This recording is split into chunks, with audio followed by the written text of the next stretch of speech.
नमस्कार, मेरा नाम है सुमित सिंह मेहता। हाजिर हूँ आपके सामने इलेक्ट्रोडायनेमिक्स से रिलेटेड एक और नया लेक्चर लेके।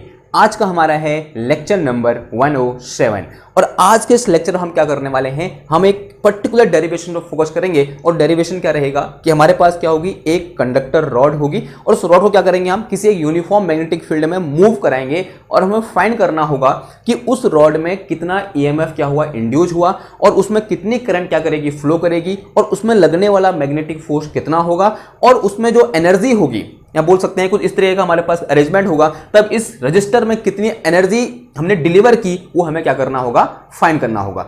अब इस क्वेश्चन को हमारे एग्जाम में पूछने के दो तरीके होते हैं। अगर हम यूनिवर्सिटी का एग्जाम दे रहे हैं तो हमें दो तरीके से इस क्वेश्चन को पूछा जा सकता है। एक तो क्या है, एज ए डेरिवेटिव पूछा जा सकता है, यानी डेरिवेशन पूछा जा सकता है, और या फिर दूसरा कैसे पूछा जा सकता है, इन फॉर्म ऑफ क्वेश्चन पूछा जा सकता है। तो डेरिवेशन के फॉर्म में कैसे हो जाएगा, जब इस क्वेश्चन का आंसर आएगा वो क्या होगा, डेरिवेशन का फॉर्म हो जाएगा। और क्वेश्चन के फॉर्म में क्वेश्चन कैसा होगा, उसकी फ्रेमिंग कैसी होगी, वो मैंने यहां पर क्या कर दिया है, लिख दिया है। तो एक बार क्वेश्चन को पढ़ लेते हैं और आज हमारा पूरा का पूरा फोकस इसी क्वेश्चन में रहने वाला है और यहां से आपके बहुत सारे कॉन्सेप्ट क्या होंगे, क्लियर होंगे। और ये जो क्वेश्चन है बहुत इंपॉर्टेंट है, ऐसा ही बोलते हैं, जो डेरिवेशन है ये क्या है, हमारा बहुत ज्यादा इंपॉर्टेंट है और हमारे एग्जाम में पूछा जाता है। और कभी कभी इसके कुछ रिजल्ट ऐसे होते हैं जो डायरेक्ट, जो छोटे मोटे एग्जाम होते हैं, जैसे किसी एक यूनिवर्सिटी का एग्जाम हो गया, तो यूनिवर्सिटी के एग्जाम में या फिर एंट्रेंस एग्जाम में इस टाइप के क्वेश्चन कभी कभी डायरेक्ट पूछ लिए जाते हैं। तो क्वेश्चन पढ़े एक बार। जो क्वेश्चन क्या बोल रहा है, a metal bar of mass m, क्या है, एक मेटल बार है, ये मेटल बार है जिसका मास कितना है, m है, स्लाइडिंग फ्रिक्शनलेसली, यानी यहां पर कोई भी फ्रिक्शन नहीं है, यानी फ्रिक्शन में कोई भी एनर्जी का लॉस नहीं हो रहा है, on to parallel conducting rails. ये क्या है, मेरे पास दो पैरेलल कंडक्टिंग रेल हैं जिनकी लेंथ कितनी है, ऑफ लेंथ l, इस रॉड की लेंथ कितनी है, l है, जैसा कि फिगर में दिखाया गया है। फिर क्या बोल रहा है, देखो, a resistor R is connected across the rail, rail के अक्रॉस एक रजिस्टर R हमने क्या कर दिया है, कनेक्ट कर दिया है, and a uniform magnetic field B pointing into the page fill the entire region. एक क्या मेरे पास मैग्नेटिक फील्ड B है जो कहां की ओर है, अंदर की ओर है। अगर पेज में कर रहे हो आप तो पेज में अंदर की ओर, मैं बोर्ड में कर रहा हूं तो बोर्ड में कहां की ओर है, अंदर की ओर है। और इस पूरे इंटायर रीजन में वो मैग्नेटिक फील्ड क्या हो रखा है, फिल हो रखा है। और इंपॉर्टेंट बात क्या है, मैग्नेटिक फील्ड कैसा है, हमारा यूनिफॉर्म है। तो जो पहला यहां पर हमको क्या करना है, पहली चीज है, if the bar moves to right with speed v, अगर मेरा बार v स्पीड से राइट की ओर मूव कर रहा है, then current in the resistor with direction. तो रजिस्टर में कितनी डायरेक्शन, सॉरी कितनी करंट होगी और उस करंट की डायरेक्शन कहां की ओर होगी, ये भी हमें क्या करना है, बताना है। अब यहां पर डाउनवर्ड या अपवर्ड ऐसे बताएंगे, ओके। उसी में नेक्स्ट क्वेश्चन क्या बोल रहा है, magnetic force on the bar, जो मैग्नेटिक फोर्स होगा इस बार में लगने वाला जो मैग्नेटिक फोर्स होगा, जब इसमें करंट फ्लो करेगी तो वो मैग्नेटिक फोर्स कहां की ओर होगा और विद डायरेक्शन क्या करना है, हमको बताना है।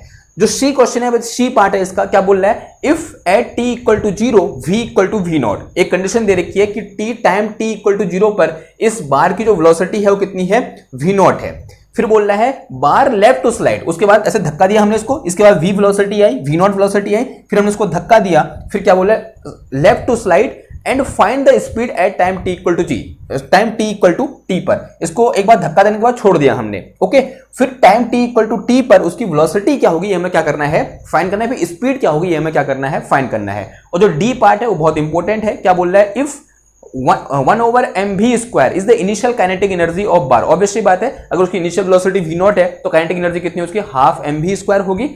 Then and maximum energy of the resistor is, जो रजिस्टर की मैक्सिमम एनर्जी होगी, इसमें डिलीवर कितनी एनर्जी इसको डिलीवर होगी, वो हमें क्या करना है, फाइंड करना है, ओके। समझ में आई बात। अब देखो एक एक करके सॉल्व करते हैं। पहला क्वेश्चन क्या बोल रहा है, देखो, if the bar moves right with speed v, then current in the resistor with direction.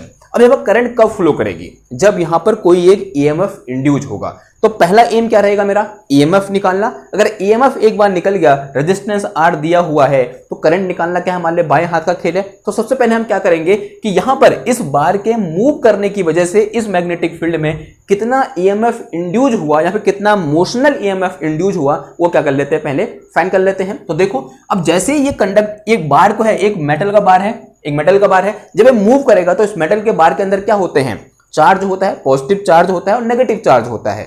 तो जैसे ही ये बार मूव करेगा, यानी चार्ज मूव करेंगे, और जैसे ही चार्ज मैग्नेटिक फील्ड में मूव करते हैं तो उसमें क्या लगता है, एक फोर्स लगता है। और वो फोर्स कहां की ओर लगेगा वो हम कैसे निकालते हैं? देखो एक चीज होती है हमारे पास, क्या? Magnetic force per unit charge, magnetic force per unit charge, and this is equal to कितना होता है हमारे पास, since we know this will be equal to V cross B के बराबर होता है। ठीक है, ये हमें पता है नहीं पता है? फ्रॉम लॉरेंज फोर्स की हमारे पास डेफिनेशन आई कि magnetic force per unit charge is equal to V cross B होगा। यानी तो मैग्नेटिक फोर्स लगेगा इस चार्ज में, वो कहां की ओर लगेगा? V क्रॉस B की डायरेक्शन में लगेगा। अब देखो V कहां की ओर है? इधर की ओर है, और B कहां की ओर है? अंदर की ओर है। तो मैग्नेटिक फोर्स कहां की ओर होगा? ऊपर की ओर। कहां की ओर होगा? ऊपर की ओर होगा। होगा नहीं होगा? आंसर है हाँ जी होगा। देखो इसको आप ऐसे भी देख सकते हो कि यहां पर ऐसा अज्यूम करो कि इस रॉड में क्या है, पॉजिटिव चार्ज आपको दिखाई दे रहे हैं, और जो नेगेटिव चार्ज हैं अभी उनको इग्नोर करो। ध्यान सुनना बात को, कि इस रॉड में जो पॉजिटिव चार्ज है आपको दिखाई दे रहे हैं। देखो पॉजिटिव चार्ज अगर रॉड ऐसे मूव कर रही है तो रॉड के साथ चार्ज भी मूव करेगा, और पॉजिटिव चार्ज यानी रॉड के साथ मूव कर रहा है, यानी पॉजिटिव चार्ज कहां की ओर मूव कर रहा है? राइट की ओर क्या कर रहा है? मूव कर रहा है। और हम सब जानते हैं जिस डायरेक्शन में पॉजिटिव चार्ज मूव करता है उसी डायरेक्शन में करंट मूव करती है। करती नहीं करती? आंसर है हाँ जी करती है। तो ये जो डायरेक्शन है, अगर मैं यहां पर लेफ्ट हैंड रूल लगाऊं तो this is the direction of current, this is the direction of magnetic field, तो this will be direction of force. तो देखो लगाओ ऐसे, तो फोर्स कहां की ओर है? ऊपर की ओर है। समझ में आई बात? यानी current in this direction, magnetic field into the board and the force will be automatically in upward direction। तो पॉजिटिव चार्ज में लगने वाला जो फोर्स होगा वो कहां की ओर होगा? ऊपर की ओर होगा। जैसे ये रॉड क्या करेगी, इस तरीके से मूव करेगी, तो मेरे सारे के सारे पॉजिटिव चार्ज कहां की ओर मूव करेंगे? ऊपर की ओर क्या करेंगे? मूव करेंगे। ओके, और यहां पर तो एक स्पेशल कंडीशन भी है कि जो मेरे पास वेलोसिटी v है, वेलोसिटी v है वो क्या है? Perpendicular to the magnetic field है। जैसे v ऐसे है तो b कैसे है? ऐसे है। तो ऑब्वियसली बात, दोनों के बीच का एंगल कितना है? 90 है। तो यहां से मेरे पास F मैग्नेटिक या फिर F फोर्स या magnetic force per unit charge कितना आ जाएगा? ये V इंटू बी के बराबर आ जाएगा। तो कितना आएगा? V into B, and this will be in upward direction. कहां की ओर होगा? ये अप होगा। कहां की ओर? अप। यानी पॉजिटिव चार्ज कहां चले जाएंगे? यहां चले जाएंगे, क्योंकि पॉजिटिव चार्ज में कहां की ओर लग रहा है? इधर की ओर लग रहा है। और नीचे क्या बचेगा फिर? नेगेटिव चार्ज बचेगा। नीचे यहां क्या रिमेनिंग बचेगा? Negative charge. इनिशियली इस पर नेट चार्ज कितना था? 0 था। जैसे ही मूव कराना स्टार्ट किया, पॉजिटिव चार्ज ऊपर की ओर मूव करे, ठीक है, due to magnetic force per unit charge की वजह से, और नेगेटिव चार्ज यहां बच गए, नेगेटिव चार्ज नीचे बच गए, तो नेगेटिव चार्ज यहां स्टोर हो जाएंगे, पॉजिटिव चार्ज यहां स्टोर हो जाएंगे। अब ये वाला एंड पॉजिटिव हो गया, ये वाला and net negative charge negative हो गया। तो यहां पर क्या हो गया? एक पोटेंशियल डिफरेंस, यहां बोलते हैं एक ईएमएफ क्या हो गया? जनरेट हुआ, नहीं हुआ? तो इस ईएमएफ की वजह से ही क्या होगा? यहां पर एक करंट फ्लो करेगी। अब देखो वो ईएमएफ कितना हुआ? तो since we know our previous knowledge, this EMF या फिर motional EMF is equal to कितना होता है? अब ये क्या है? रॉड है मेरे पास, सिंपल रॉड है, कोई क्लोज लूप तो है नहीं, तो इंटीग्रेशन कैसे आएगा? ऐसे ओपन इंटीग्रेशन आएगा, यानी यहाँ पर अंडा नहीं आएगा। तो this will be equal to F magnetic dot कितना आ जाएगा? ये डीएल आ जाएगा। कितना आ जाएगा? F magnetic dot DL. F magnetic की वैल्यू कितनी है? ये है। तो यहां से मेरे पास कितना आ गया? This is equal to F magnetic, यानी कितना आ गया? ये वी इंटू बी आ गया। अब यहां पर देखो डीएल, अब हमको डीएल कहां की ओर लेना है? कहां की ओर लेना है? या फिर उससे पहले ये कहां की ओर है? ऊपर की ओर है। ये कहां की ओर है? ऊपर की ओर है। अप लिख दो, यहां पर क्या लिख दो? अप लिख दो ना। डॉट, यार बहुत ही गलत हो रहा है ना, मतलब गलत क्या हो रहा है? अच्छा नहीं लग रहा है। तो ऐसा समझो, एक स्टेप में यहां पर बंक करूंगा। बंक क्या कर रहा हूं? देखो जो एफ मैग्नेटिक होगा कहां की ओर लग रहा है? पॉजिटिव चार्ज में ऊपर की ओर लग रहा है, यानी करंट कहां की ओर होगी? ऊपर की ओर होगी। होगी नहीं होगी? बताओ। जहां की ओर पॉजिटिव चार्ज मूव करेगा वहीं की ओर क्या होगी? करंट होगी। अब जिस डायरेक्शन में करंट है उसी डायरेक्शन में हम डीएल लेते हैं, यानी डीएल और इस एफ मैग्नेटिक के बीच का एंगल कितना है? 0 है। तो एंगल अगर 0 है, डॉट प्रोडक्ट कितना हो जाएगा? एफ डीएल हो जाएगा।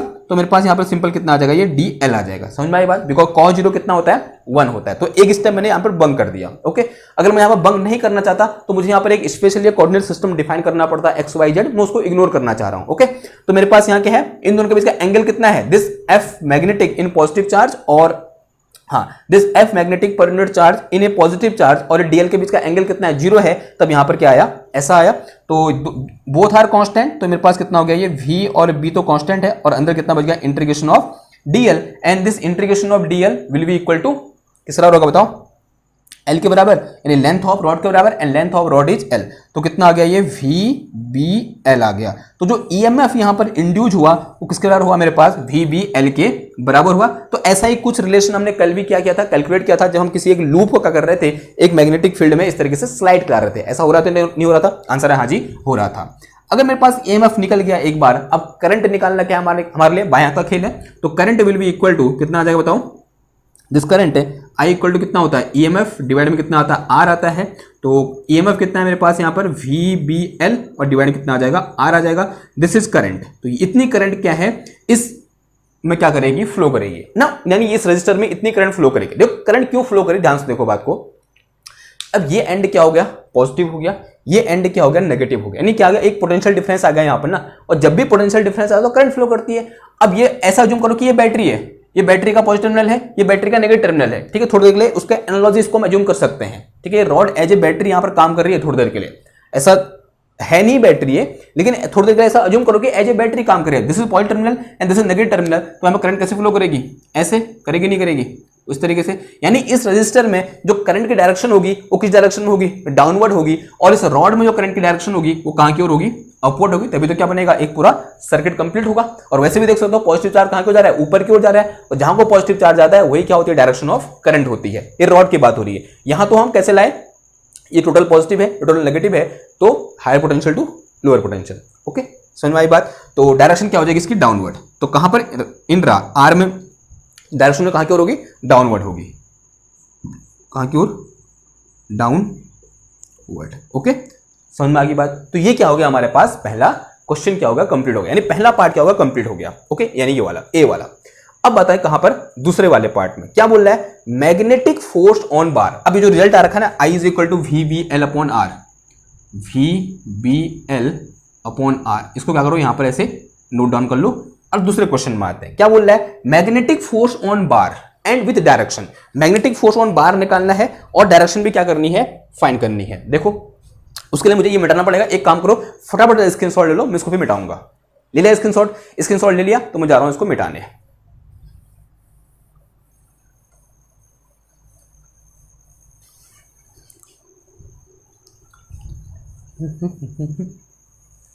ओके, अब देखो फिर क्या हो जाएगा यहां पर, बी मैग्नेटिक फोर्स, यानी बी पार्ट देखो इसका, मैग्नेटिक फोर्स निकालना है। अब मैग्नेटिक फोर्स क्यों लगेगा, हम सब जानते हैं जब भी किसी करंट कैरिंग कंडक्टर को हम मैग्नेटिक फील्ड में रखते हैं तो उसमें क्या लगता है, एक फोर्स लगता है। लगता है नहीं लगता, आंसर है हाँ जी, लगता है। तो इस कितना फोर्स लगेगा इसमें, एंड दिस फोर्स कि जब भी किसी कंडक्टर को हम मैग्नेटिक फील्ड में रखते हैं तब उस कंडक्टर पर लगने वाला जो फोर्स होता है एफ मैग्नेटिक, जो एफ मैग्नेटिक होता है वो कितना होता है। अगर मैं इन मैग्नीट्यूड की बात करूं तो this force will be equal to I into integration B cross DL, कुछ ऐसा होता है,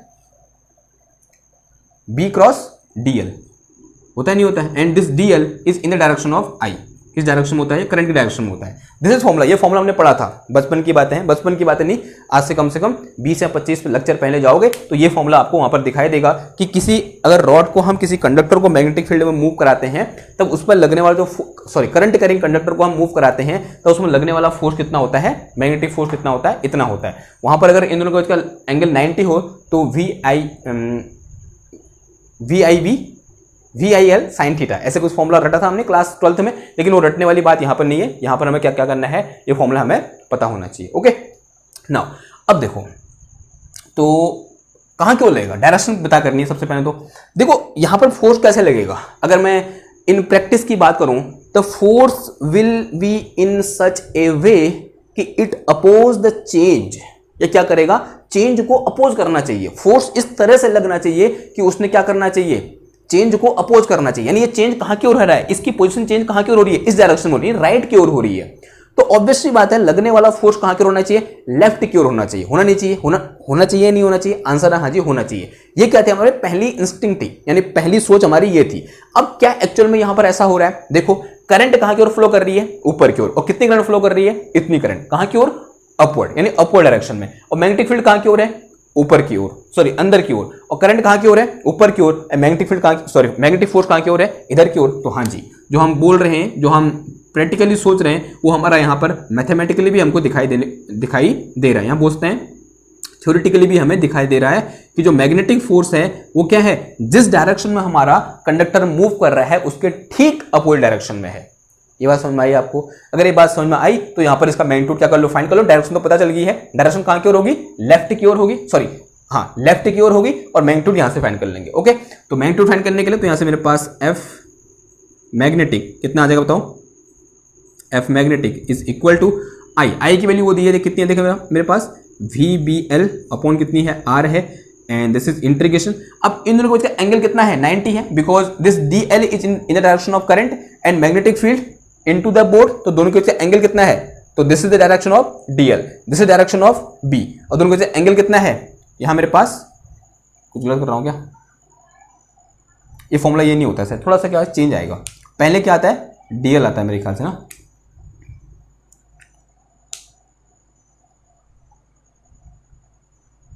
ऐसे करोगे ना,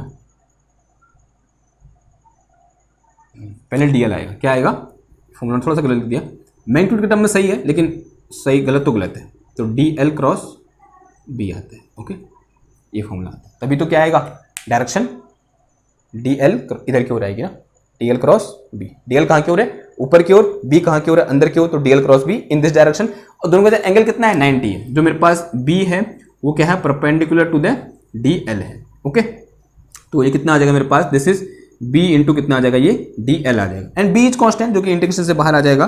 तो यहाँ से मेरे पास F magnetic is equal to, ये आ गया मेरे पास कितना, वी बी स्क्वायर एल, और अपॉन कितना आया, आर आया, अपॉन कितना आ गया, आर आया, और यहां से मेरे पास इंटीग्रेशन ऑफ क्या बचा, डीएल बचा, और इंटीग्रेशन ऑफ डीएल कितना हो जाएगा हमारे पास, अगेन एल हो जाएगा, and this L and L कितना आ जाएगा, एल स्क्वायर आ जाएगा, ये मैग्नीट्यूड है, ठीक है। तो यहां से मेरे पास F magnetic is equal to V B square L square, और अपॉन कितना आ गया, ये आर आ गया। अगर मैं डायरेक्शन की बात करूंगा तो यहाँ डायरेक्शन लिखनी पड़ेगी मेरे को, तो दिस इज टुवर्ड्स लेफ्ट, तो कहाँ क्यों लेगा, ये लेफ्ट क्यों लेगा, और इतना फोर्स लगेगा, तो this will magnetic force acting on this rod and the direction will towards left. Okay, तो दूसरा क्वेश्चन भी, पहला क्वेश्चन हो गया, दूसरा भी क्या हो गया हमारा, सॉल्व हो गया। Okay, and both the thing, दोनों क्वेश्चन आपको अलग अलग तरीके से पूछे जा सकते हैं, मतलब एक बार में सिर्फ ये क्वेश्चन पूछा जाएगा, दूसरी बार में ये क्वेश्चन पूछा जाएगा। ओके, तीनों को चारों क्वेश्चन एक साथ नहीं आएंगे, ऑब्वियसली बात है, हर बार या तो ये पूछा जाएगा या ये या ये या ये। ओके, अब बात करते हैं किसकी, थर्ड वाले की। उससे पहले ये जो मैंने यहाँ पर लिखा है इसको यहाँ पर सुमड़ी में लिख देते हैं। तो यहाँ पर मेरे पास एफ मैग्नेटिक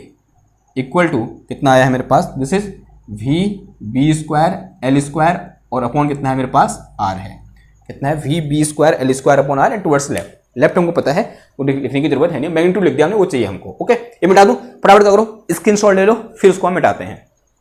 ले लिया स्क्रीनशॉट, स्क्रीनशॉट ले लिया, तो इसकी आप मिट्टी मिट्टी कर देते हैं, ठीक।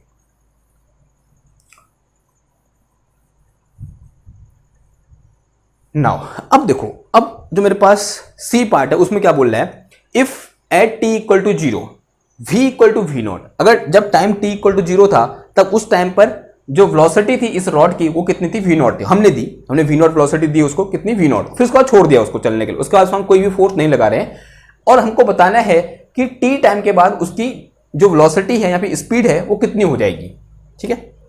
तो एक क्लास 11th का क्वेश्चन हो गया है। अब देखो, इनिशियली माना ये at T time equal to यहां पर था, और इसकी वेलोसिटी वी थी, वो कितनी होगी, वी नॉट होगी। कुछ टाइम के बाद कहां पहुंच गया, वो इधर पहुंच गया, कुछ टाइम के बाद रॉड कहां पहुंच गई, इधर पहुंच गई। हम इसमें फोर्स नहीं लगा रहे बाहर से, हमने सिर्फ यहां पर फोर्स लगाया, हमने इसको वी वेलोसिटी दी और छोड़ दिया, वी वेलोसिटी देके छोड़ा, और कहां की ओर गया, इधर की ओर गया।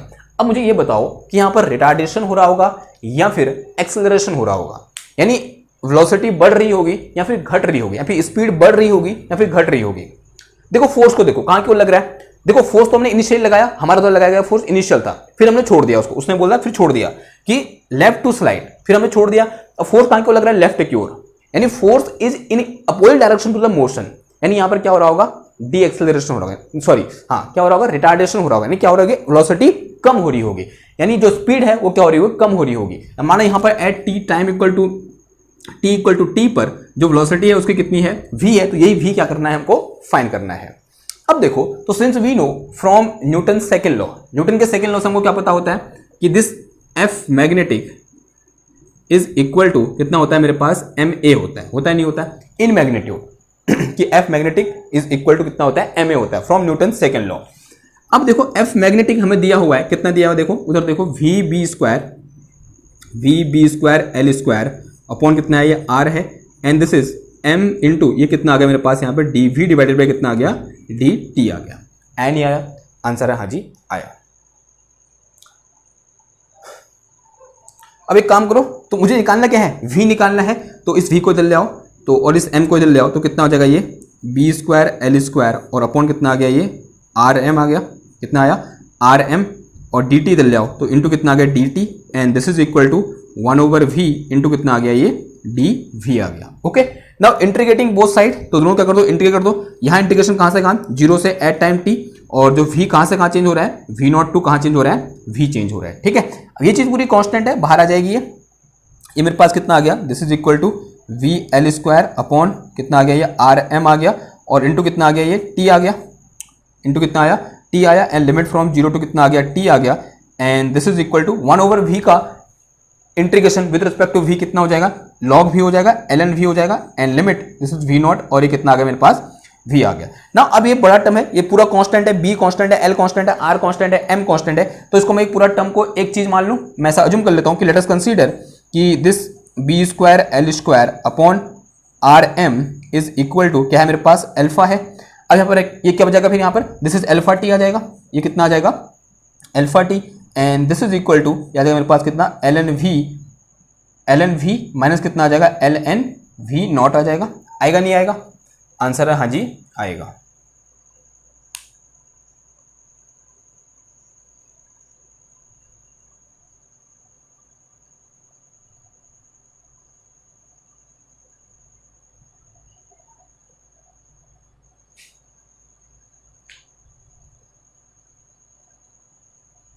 सही कर रहा हूं मैं?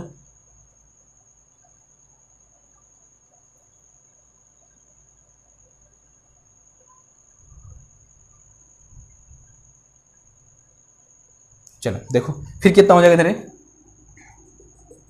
इसको सॉल्व करोगे तो this is L N V upon V not, log की डेफिनेशन लगा ली, and this is equal to कितना आ गया ये अल्फा इंटू टी आ गया। तो यहाँ से अगर मैं वी अपॉन वी नॉट निकालूंगा तो this will be equal to E की पावर कितना आ गया ये अल्फा इंटू टी आ गया। ठीक है, ये ई बेस है, बेस में कितना ई है, तो ई की पावर कितना आ गया अल्फा टी आ गया, तो वी इक्वल टू कितना आ गया वी नॉट इंटू ई की पावर अल्फा इंटू टी आ गया। ये तो उल्टा हो गया यार,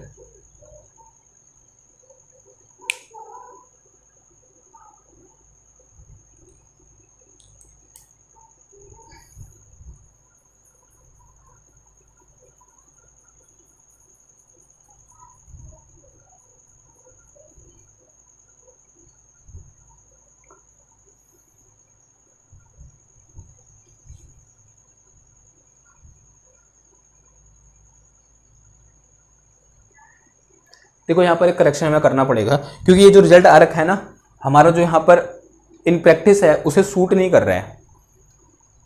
ये एक्सपोनेंशियली क्या कर रहा है, इंक्रीज कर रहा है नहीं कर रहा है। देखो जो वेलोसिटी है वो एक्सपोनेंशियली इंक्रीज कर रही है, but in practice it is decreasing. ये क्या कर रहे हैं, डिक्रीज कर रहे हैं। तो कहीं ना कहीं हमने क्या किया है, कुछ ना कुछ गलत कर रखा है। देखो गलत कहाँ है, यहाँ देखो ये क्या मेरे पास एक्सेलरेशन है, एक्चुअल में टाइम के साथ वेलोसिटी क्या हो रही है, डिक्रीज हो रही है, यानी rate of change of velocity क्या आएगा हमारा नेगेटिव आएगा, यानी एक्सेलरेशन क्या होगा हमारा नेगेटिव होगा। तो यहाँ पर क्या लगाओ, इस तरीके से माइनस साइन लगाओ, तो दिस इज अवर नेगेटिव, तो ये क्या होगा मेरा नेगेटिव होगा इधर पे। अब ये कैसे आया आपको पता होना चाहिए, ठीक है, कैसे आया, क्योंकि because our acceleration is decreasing. आपने रिजल्ट निकाला, रिजल्ट हमारा कैलकुलेशन बिल्कुल सही है, लेकिन जो हमारा यहाँ पर लिखने का तरीका है वो क्या है, थोड़ा गलत है, because this acceleration is actually -1। बोल सकते हैं यहाँ पर क्या हो रहा है, रिटार्डेशन हो रहा है। यहाँ बोल सकते हैं वेलोसिटी, जो rate of change of velocity है वो कैसा नेगेटिव होगा। देखो यहाँ V velocity, V naught velocity है, और जो वी वेलोसिटी है वो क्या होगी, लेस देन वी नॉट होगी। ऑब्वियसली बात है, because force is in opposite direction to the direction of motion. तो यहाँ पर क्या आएगा, नेगेटिव आएगा। अगर ये नेगेटिव है तो यहाँ नेगेटिव, ये नेगेटिव, ठीक है, इस नेगेटिव को दल दिया है मैं, और फिर यहाँ पर ये नेगेटिव, तो यहाँ पर ये नेगेटिव, ये नेगेटिव, ये नेगेटिव। अब सही है। अब क्या हो रहा है, देखो एक्सपोनेंशियली क्या कर रहा है, जो वेलोसिटी है वो डिके कर रही है, और उसने डिके करना भी चाहिए था। यहाँ पर कैसा साइन आना चाहिए था, माइनस साइन आना ही आना चाहिए था। ठीक है, यानी अब क्या हो रहा है, यहाँ पर एक्सपोनेंशियली इस तरीके से डिके हमें देखने को मिल रहा है। तो this is velocity of this rod at time T. किसी टाइम टी पर जो वेलोसिटी होगी कितनी होगी, इतनी होगी। ओके, देखो यहां से आप ऐसे देख सकते हो, अगर मैं बोलूं कहां पर, at T equal to infinity पर, देखो ये रॉड कब रुकेगी हमें नहीं पता, ये रॉड कब रुकेगी हमें नहीं पता, because this rail is frictionless. ये रेल क्या है, फ्रिक्शनलेस है। रॉड कब रुकेगी हमें पता नहीं है। अगर रॉड कब रुकेगी हमें पता नहीं है, हम क्या बोलते हैं, रॉड कब रुकेगी, जब टाइम टी इक्वल टू क्या होगा हमारा, इन्फिनिटी होगा। देखो यहां पुल वैल्यू पुट करो, तो v इक्वल टू कितना आ जाएगा, ये वी नॉट ई की पावर माइनस इन्फिनिटी आ जाएगा, और ई की पावर माइनस इन्फिनिटी यानी कितना आ गया, ई की पावर इन्फिनिटी नीचे, और वी नॉट अपॉन कितना आ गया, इन्फिनिटी आ गया, तो वी नॉट अपॉन इन्फिनिटी कितना आ गया, 0 आ गया।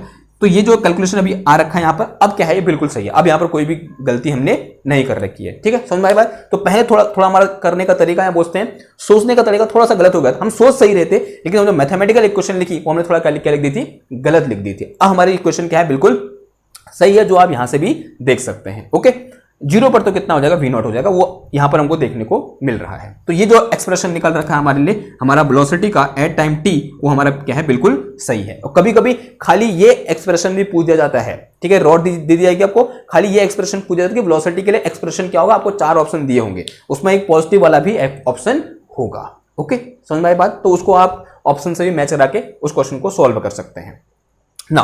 अब देखो नेक्स्ट क्वेश्चन में आओ, यानी डी पार्ट में आओ, ये पार्ट हो गया ना, डी पार्ट में आओ, और इसको जो यहां पर आ रखा है एक कहीं ऊपर ब्रैकेट में लिख दो, इसमें मिटा दो मैं, ठीक है, स्क्रीनशॉट ले लो, ले ले स्क्रीनशॉट। ओके, देखो ये मिटा रहा हूं। हाँ,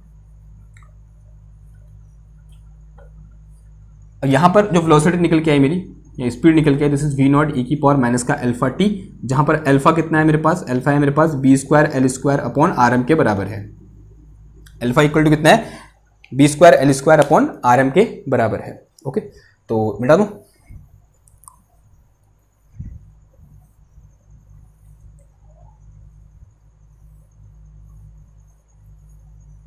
अब देखो ध्यान से डी पार्ट को देखो, if 1 over M V naught is the initial kinetic energy of bar. Obviously बात है, इसकी इनिशियल जो मेरे पास क्या है, वेलोसिटी है, वो कितनी है, वी नॉट है। तो इसके बाद कौन सी एनर्जी है, काइनेटिक एनर्जी है, और जो काइनेटिक एनर्जी होगी वो कितनी होगी, half M V not square के बराबर होगी। अब जैसे जैसे आगे बढ़ेगा, इसमें जो इसकी वेलोसिटी हो रही है कम हो रही है, इसकी काइनेटिक एनर्जी क्या हो रही है, कम हो रही है।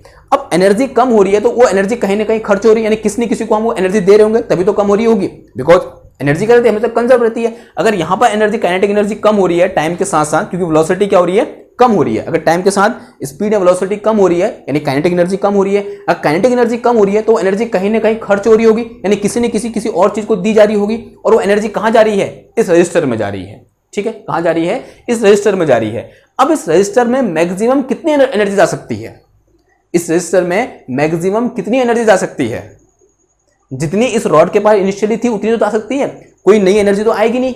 इसके पास इनिशियली कितनी थी, half M V not square थी, और उसके बाद सिर्फ डिक्रीज ही हो रही है, यानी मैक्सिमम इस रजिस्टर के पास कितनी एनर्जी हो सकती है, half M V not square के बराबर एनर्जी हो सकती है। वही हमें क्या करना है, यहां पर प्रूव करना है। आप इस क्वेश्चन का आंसर सीधे भी लिख सकते हो कि इस रजिस्टर को जो मेरे पास मैक्सिमम एनर्जी डिलीवर होगी वो कितनी होगी, half M V not square के बराबर होगी। और यही हमें क्या करना है, अब प्रूव भी करना है कि इस रजिस्टर में इस रॉड के मोशन के कारण जब ये कंप्लीट मोशन कर लेगा, यानी t इक्वल टू इन्फिनिटी में चला जाएगा, तब इसमें जो एनर्जी डिलीवर होगी वो कितनी होगी, half M V not square के बराबर होगी। अब देखो, अब हम जानते हैं सिंस वी नो कि पावर p इक्वल टू कितना होता है। अगर किसी रजिस्टर में पावर देखें तो this will be equal to I square into R के बराबर होता है। वी आई लिखेंगे, वी आई इक्वल टू कितना, आई स्क्वायर इंटू आर, ये हमने फॉर्मूला पढ़ा हुआ है। और पावर इक्वल टू क्या होता है, रेट ऑफ डूइंग वर्क होता है, या फिर रेट ऑफ किस रेट से हम एनर्जी खर्च कर रहे हैं, वही क्या होता है, हमारी पावर होती नहीं होती। आंसर हाँ जी होती है, यानी rate of doing work is equal to क्या होता है, पावर होता है। ठीक, and this is equal to I square, I की वैल्यू वो दी हमको, क्या मेरे पास देखो, this is equal to V square B square L square, और अपॉन कितना आ गया, ये आर आ गया, और इनटू कितना आ गया, ये आर आ गया। ठीक है, और इस आर से ये आर क्या हो जाएगा, मेरा कैंसिल हो जाएगा, और यहां से मैं v की वैल्यू पुट कर सकता हूं। v इक्वल टू कितना है, ये लिखा है यहां पर, रख दो v की वैल्यू। तो यहां से मेरे पास dw upon dt is equal to कितना आ गया, ये B square L square into V square. V square की वैल्यू कितनी हो जाएगी, ये V not square into E की पावर माइनस का twice of alpha into T आ जाएगा, नहीं आ जाएगा, आंसर है हाँ जी आ जाएगा। ओके, अब वी नॉट स्क्वायर,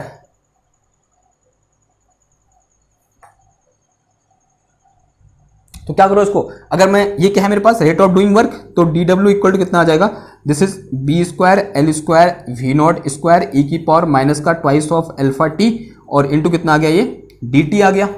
अगर टोटल वर्क निकालना है, and this total work will be equal to store energy, यहाँ पे डिलीवर एनर्जी के बराबर होगा। तो this is work done is equal to कितना आ गया, देखो ये सब कॉन्स्टेंट है, क्या V square L square V not square constant है, और अंदर कितना बच गया, और टाइम कहाँ से कहाँ तक है, देखो दिस इज 0 टू इन्फिनिटी, तो 0 टू इन्फिनिटी ई की पावर माइनस का ट्वाइस ऑफ अल्फा टी और इंटू कितना आ गया ये डी टी आ गया।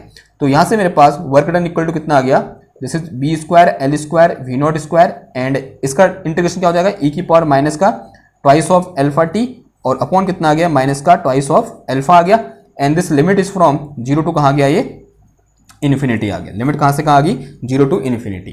तो यहाँ से मेरे पास work done W equal to कितना आ गया ये आया मेरे पास कितना B square L square upon V not square and फिर ये बचा मेरे पास कितना माइनस का ट्वाइस ऑफ अल्फा और अल्फा के जो कितना पुट कर देंगे हम, this is B square L square upon कितना आ जाएगा ये आर एम आ जाएगा।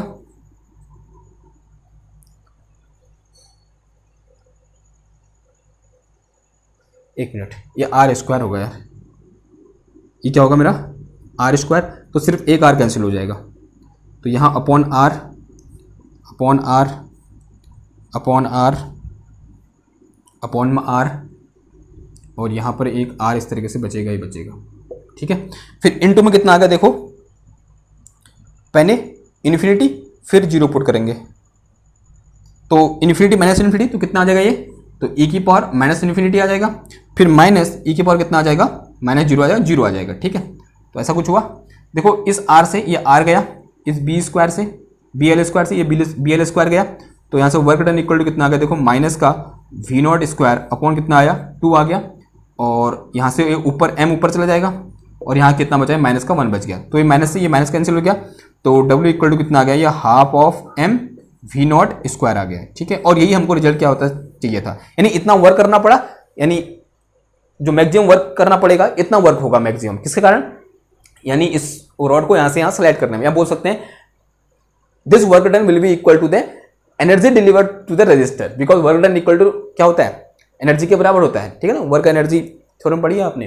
ओके, तो जितना वर्क किया गया उतनी एनर्जी क्या होगी इस रजिस्टर को डिलीवर हो जाएगी, और वही हमको यहाँ पर चाहिए था कि जितनी इनिशियल इसके पास मैक्सिमम एनर्जी थी उतनी ही मैक्सिमम एनर्जी तो दे पाएगा, उसके अलावा कहाँ से लाएगा बाहर से एनर्जी, वो सेम आ गया। ठीक है, तो ये आपको प्रूव करने को आता है।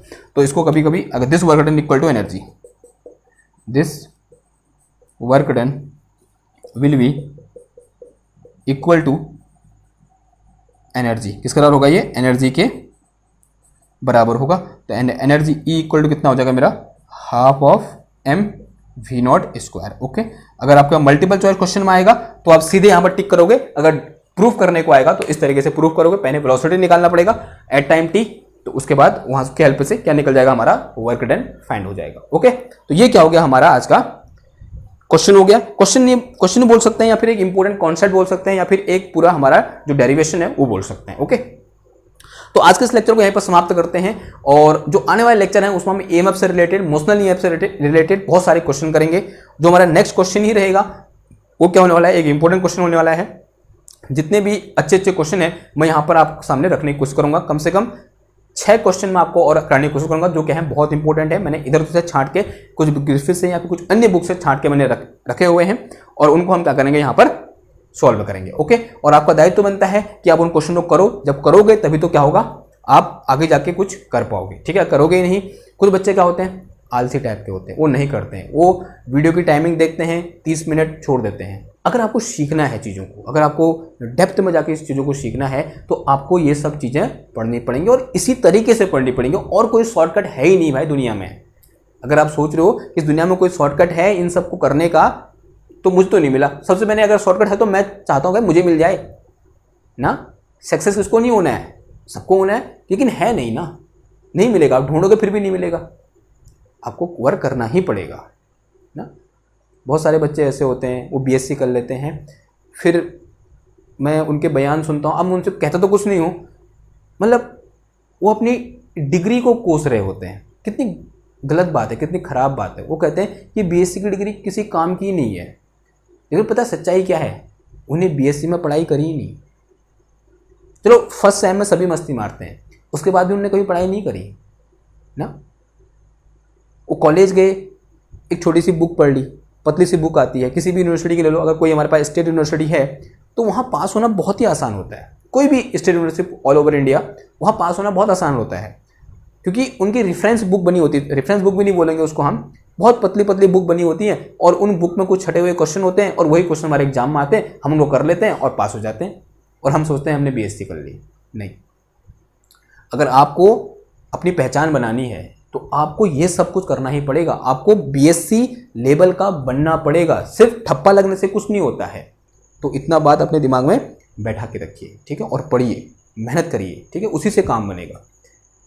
ऐसे घूमने से कुछ काम नहीं बनता, समझ रहे हो? ओके, तो यही है, ये उपदेश हो गया आज के। ओके, खत्म। ज़्यादा उपदेश देने में विश्वास नहीं करता मैं। तो ठीक है, फिर मिलते हैं आपसे नेक्स्ट क्लास में। और लाइक करो, शेयर करो, सब्सक्राइब करो, ये इंपॉर्टेंट है, ठीक है, ये मेरे लिए इंपॉर्टेंट है, लाइक शेयर सब्सक्राइब आपका। तो कुछ मेरे लिए भी कर लिया काम, अपने लिए करना ही करना, सबसे पहले अपने लिए करना है, फिर दूसरों के लिए करना है। पहले खूब पढ़ो, अगर पढ़ के पसंद आया तो फिर लाइक शेयर सब्सक्राइब कर दो। ओके, तो मिलते हैं आपसे नेक्स्ट क्लास में एक और नए टॉपिक के साथ। तब तक थैंक यू, धन्यवाद, बाय बाय।